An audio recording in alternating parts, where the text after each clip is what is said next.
ሰበር ዜና ቲክቶከሩ በድንገት ተገደለ።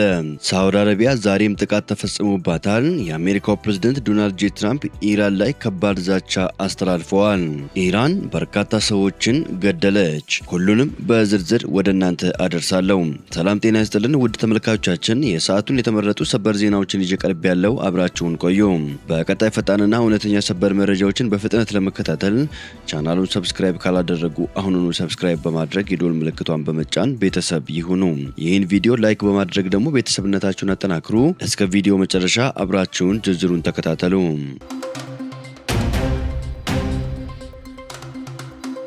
በቅድሚያ ኢራን የሆርሙዝ ወሽመጥን በቅርቡ ካልከፈተች በጣም ከባድ ጥቃት ይደርስባታል ሲሉ ትራምፕ አስጠነቀቁ። የአሜሪካው ፕሬዝዳንት ዶናልድ ጄ ትራምፕ የሆርሙዝ የባህር ወሽመጥ በቅርቡ ይከፈታል፣ አለበለዚያ ኢራን በጣም ከባድ ጥቃት ይደርስባታል ሲሉ ዝተዋል። በሁለቱ ሀገራት መካከል ስምምነት ሊፈረም ይችላል የሚለው ተስፋ እየጨመረ በመጣበት በአሁኑ ወቅት የዓለም ነዳጅ ዋጋ በከፍተኛ ደረጃ ቅናሽ አሳይተዋል።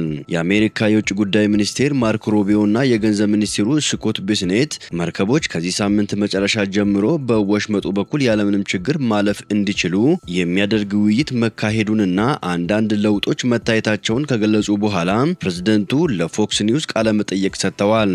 የዓለም ነዳጅ አቅርቦት ሊሻሻል እንደሚችል ዜና ከተሰማ በኋላ የአንድ በርሜል የብሬንት ድፍድፍ ነዳጅ ዋጋ በ5 በመቶ ገደማ ቀንሶ $80 ወይም 60 ፓውንድ ተሽጠዋል።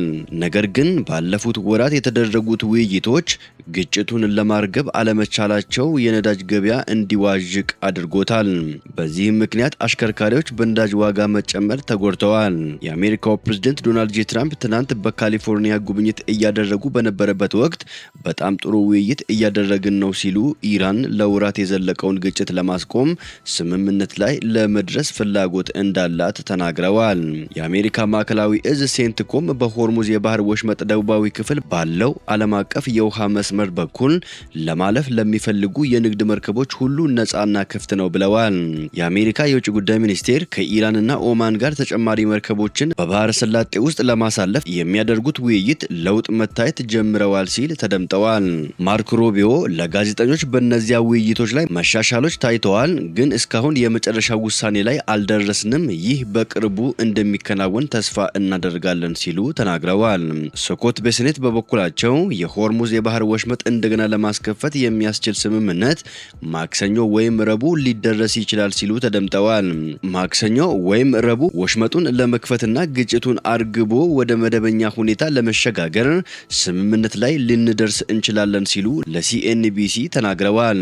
ኢራን በወሽመጡ በኩል የሚያልፉ መርከቦችን ቀረጥ እንድታስከፍል ይፈቀድ እንደሆነ ተጠይቀው የመንቀሳቀስ ነጻነት ይሆናል ሲሉ መልሰዋል። የአሜሪካ መንግስት ከፍተኛ ባለስልጣናት ድርድር እየተካሄደ መሆኑን ቢገልጹም ሊፈረም የሚችለው ስምምነት ምን ሊመስል እንደሚችል ዝርዝር መረጃ አልወጣም። ኢራን በበኩሏ ከአሜሪካ ጋር ድርድር እንዳልተቀመጠች እንዲሁም ምንም አይነት እቅድ እንደሌላት ገልጻ በምትኩ ከኦማን ጋር እየተነጋገረች መሆኑን አስታውቃለች። የኢራን የውጭ ጉዳይ ሚኒስቴር ቃል አቀባይ በሆርሙዝ የባህር ወሽመጥ በኩል ለሚያልፉ መርከቦች አዲስ አሰራር መዘርጋትን በተመለከተ ከኦማን ጋር የተደረጉት ውይይቶች አዎንታዊ ነበሩ ብለዋል። በዋሽንግተንና ቴሄራን መካከል ቁልፍ አሸማጋይ የሆነችው ኳታር ከሌሎች አደራዳሪዎች ጋር በመሆን ለጦርነቱ ዲፕሎማሲያዊ መፍትሄ ለማግኘት ጥረት እያደረገች መሆኑን ገልጻለች። ነገር ግን በአሁኑ ጊዜ ምንም አይነት ቀጥተኛ ውይይት እንዳላቀደች አስታውቃለች። ግጭቱ እየገፋ ሲሄድ አሜሪካ ኢላማውን ለይቶ የሚመቱ የረጅም ርቀት ሚሳኤሎቿን ክምችት በሙሉ ማለት በሚቻል ደረጃ ተጠቅማለች ሲሉ ለጉዳዩ ቀጥተኛ ቅርበት ያላቸው ሁለት ምንጮች ለቢቢሲ የአሜሪካ ዜና አጋር ሲቢኤስ ኒውስ ተናግረዋል። የሆርሙዝ ወሽመጥ በአሜሪካና ኢራን መካከል በሚደረገው ድርድር ማዕከላዊ ነጥብ ነው። ግጭቱ በየካቲት ወር መጨረሻ ከመጀመሩ በፊት በወሽመጡ በኩል 1/5 የሚሆነውን የዓለም አቀፍ የነዳጅና ፈሳሽ የተፈጥሮ ጋዝ አቅርቦቶች ይጓጓዙ ነበር። በሌላ ዜና የየመን ሁቲዎች በቀይ ባህር ላይ የሳውዲ ነዳጅ ጫኝ መርከብ በባላስቲክ ሚሳኤል መምታታቸውን ገለጹ። የየመን ሁቲ ረቡዕ ዕለት በሰሜናዊ ቀይ ባህር ያንቡ የባህር ዳርቻ የሳውዲ ነዳጅ ማጓጓዣ መርከብን በበርካታ ባላስቲክ ሚሳኤሎች መምታቱን አስታውቀዋል። የቡድኑ ወታደራዊ ቃል አቀባይ ያህያ ሳሪ በኤክስ ገጻቸው ላይ ባወጡት መግለጫ ሚሳኤሎቹ መርከቧን በትክክል መምታታቸውን ገልጸዋል። ሳሪ እንደገለጹት ጥቃቱ ቡድኑ በሳውዲ አረቢያ ላይ በጣለው የባህር ላይ እገዳ ስልት አካል ነው። ቃል አቀባዩ ጨምሮም እንዳስታወቁት እግዱ እንደ አውሮፓውያን አቆጣጠር ከሐምሌ 22 ከተጀመረበት ጊዜ አንስቶ በቡድኑ ኢላማ የተደረጉና ጥቃት የተፈጸመባቸው የሳውዲ የነዳጅ ጫኝ መርከቦች ቁጥር ወደ 5 ከፍ ብለዋል። ቃል አቀባዩ ሳሪ በተጨማሪም 29 የሳውዲ የነዳጅ ማጓጓዣ መርከቦች በቀይ ባህርና በአረብ ባህር እንዳያልፉ መከልከላቸውን ወይም ወደ ኋላ እንዲመለሱ መገደዳቸውን ተናግረዋል።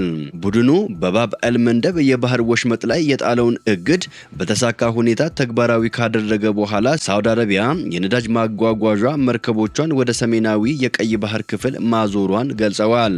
ሳሬ የባህር መስመሮችን ለመዝጋት ውጤቱ ምንም ይሁን ምን በሰሜን ቀይ ባህር በሳውዲ ነዳጅ ጫኝ መርከቦች ላይ የሚፈጽሙትን ጥቃት አጠናክረው እንደሚቀጥሉ ዝተዋል።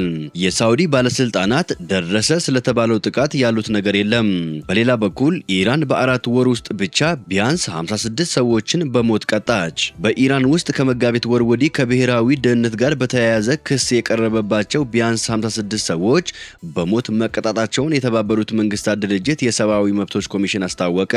ኮሚሽነሩ ቮልከር ተርክ ባወጡት ይፋዊ መግለጫ ላይ እንደተመላከተው በሞት ከተቀጡት መካከል 27ቱ በጥር ወር ላይ በመላው ኢራን ተቀስቅሶ በርካታ ሰዎች ከተገደሉበት ህዝባዊ ተቃውሞ ጋር በተያያዘ በቁጥጥር ስር የዋሉ ናቸው። የመንግስታቱ ድርጅት የመብቶች ኮሚሽን በመግለጫው ላይ ኢራን ከአሜሪካና እስራኤል ጋር የገባችበት ጦርነት ከተጀመረ በኋላ የሚተላለፉት የሞት ቅጣት ውሳኔዎችና ግድያዎች መጠናቸው ጨምረዋል ብለዋል። ኮሚሽነር ተርክ ጨምረውም የኢራን ባለስልጣናት የሞት ቅጣት ፍርድን እንዲያቆሙና በሞት መቅጣት እስከ ወዲያኛው እንዲያበቃ ጠይቀዋል።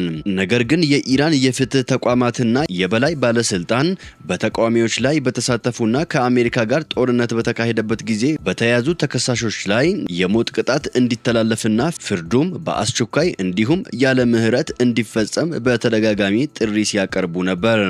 በሌላ ዜና ሜክሲኮዊ ቲክቶከር በቀጥታ ስርጭት ላይ ሳለ በጥይት ተገደለ። ሜክሲኮዊው የማህበራዊ ሚዲያ ተጽዕኖ ፈጣሪ ሴዛር ጋስታሊየም በቲክቶክ የቀጥታ ስርጭት እያስተላለፈ ሳለ በተተኮሰበት ጥይት ተገደለ። ማክሰኞ ዕለት በሰሜን ሜክሲኮ ትሪስ ሪዮስ ስለሚገኝ የፈጣን ምግብ ሬስቶራንት ከሁለት ጓደኞቹ ጋር በመሆን አስተያየት እየሰጠ ባለበት ወቅት ነው የተገደለው። ቀረጻውን እያካሄደ ሳለ ሞተር ሳይክል እየነዱ የነበሩ ሁለት ወንዶች በቅርብ ርቀት ሆነው ተኩሰውበታል። ቲክቶክ ላይ ከግማሽ ሚሊዮን በላይ ተከታዮች አሉት። በብዛት የሚያስተላልፈው ቀልድ አዘል ይዘቶችን ነበር። በሜክሲኮ የማህበራዊ ሚዲያ ተጽዕኖ ፈጣሪ ሲገደል የመጀመሪያው አይደለም።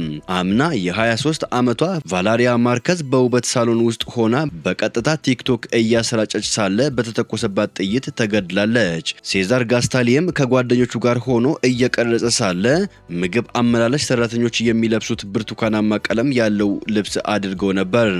የሜክሲኮ መገናኛ ብዙሃን እንደዘገቡት ከሆነ በዚህ ልብስ ምክንያት ፖሊሶች ምግብ አመላላሽ ሰራተኛ የተገደለ መስሏቸው ነበር። ፖሊሶች የድርጊቱን ፈጻሚዎች ለማወቅ ምርመራ እያደረጉ ይገኛሉ። ሁለቱ በሞተር ሳይክል ላይ የነበሩ ግለሰቦች ወዲያውኑ ከአካባቢው የሸሹ ሲሆን ፖሊስ ከግድያው ጋር በተያያዘ እስካሁን ማንንም በቁጥጥር ስር አላዋለም። ውድ ተመልካቾቻችን የሰዓቱን የተመራረጡ ሰበር ዜናዎች ወደ እናንተ ያደረስኳቸው ናቸው።